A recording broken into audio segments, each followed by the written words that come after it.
परम पूज्य गुरुदेव और वंदनीय माता जी की चरणों में कोटि कोटि प्रणाम।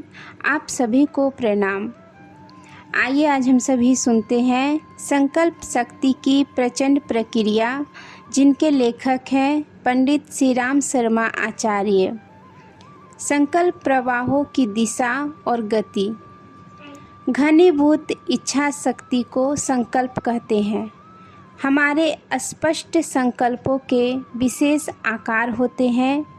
उनकी बाहरी रेखा स्पष्ट और तीव्र होती है। वे नाना प्रकार के रंगों सहित नाना प्रकार के रूपों में प्रकट होते हैं। ये सब रूप संकल्पों के प्रेरित होने से कंपन या थरथराहट से बनते हैं।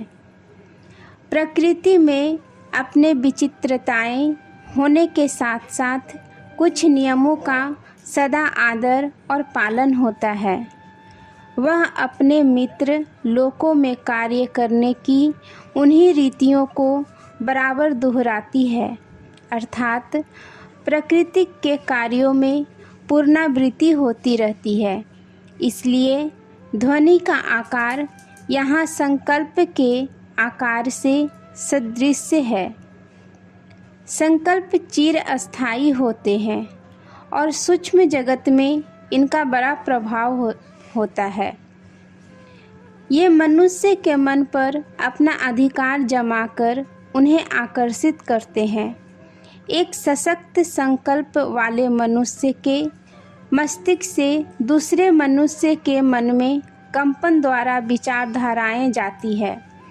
वे अपना प्रभाव वैसे ही डालती है जैसे आजकल रेडियो बेतार के तार द्वारा समाचार भेजते हैं। जैसे दूर के किसी देश का दृश्य बिना तार द्वारा हम देख सकते हैं। यह आदान प्रदान गुप्त रीति से होता रहता है। हमें मालूम नहीं पड़ता कि हमारा मन एक प्रकार से बेतार के तार का रेडियो स्टेशन है। साधारण लोगों का मन विशेष विकसित नहीं रहा, किंतु यदि हम मन की शक्तियों को पहचानें, उनका उपयोग करना प्रारंभ करें और धीरे धीरे उन शक्तियों को विकसित करें, तो हम संसार में बड़ा आश्चर्यजनक कार्य कर सकते हैं। एक साधक अपनी इच्छा के अनुसार संकल्पों को दूरस्थ मनुष्यों तक, जिनके पास वह भेजना चाहे, भेज सकता है। साधक के संकल्प की शक्ति जितनी कम या अधिक होगी, उसी के अनुसार दूसरे मनुष्य पर उसके विचारों का न्यूनाधिक प्रभाव पड़ेगा। इसकी सफलता मनुष्य की मानसिक शक्ति की दृढ़ता, तीव्रता एवं विश्वास पर निर्भर है। आपने स्वयं अनुभव किया होगा कि एक मनुष्य के क्रोध की भड़क से दूसरे लोग शीघ्र डर जाते हैं। कारण यह है कि क्रोध का आवेश बहुत ही विशेष आकार का लाल रंग का अत्यंत क्षणिक चमत्कार होता है। चिरस्थायी क्रोध से एक और भी विशेष प्रकार का रूप उत्पन्न होता है, जो लाल रंग का और नोकदार होता है। श्रोताओं पर या जिस पर क्रोध किया जाता है, उस पर उसका वैसा ही प्रभाव होकर कष्ट पहुंचाता है, जैसे भाला बर्छी मारने से या कांटा चुभाने से होता है। प्रेम अपने दिव्य गुणानुसार बड़े सुंदर और मनोहर रंग के आकार उत्पन्न करता है।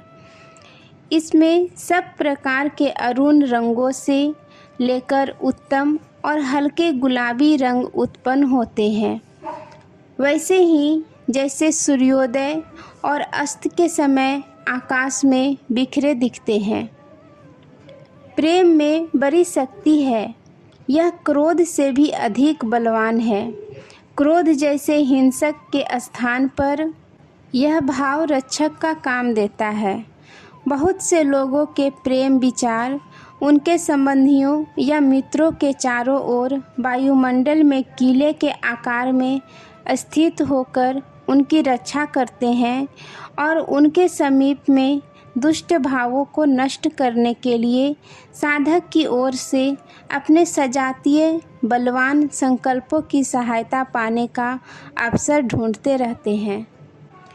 जैसे किसी सेठ का नौकर फाटक पर तैनात होकर बगीचे और महल में किसी को प्रविष्ट नहीं होने देता, और यदि कोई दुष्ट आए तो वह अपने मालिक या सेठ के बल से अभिमानपूर्वक शक्ति को बढ़ाकर उत्साहपूर्वक अपना कर्तव्य करेगा और इन कठिनाई में मालिक से सहायता की आशा रखेगा।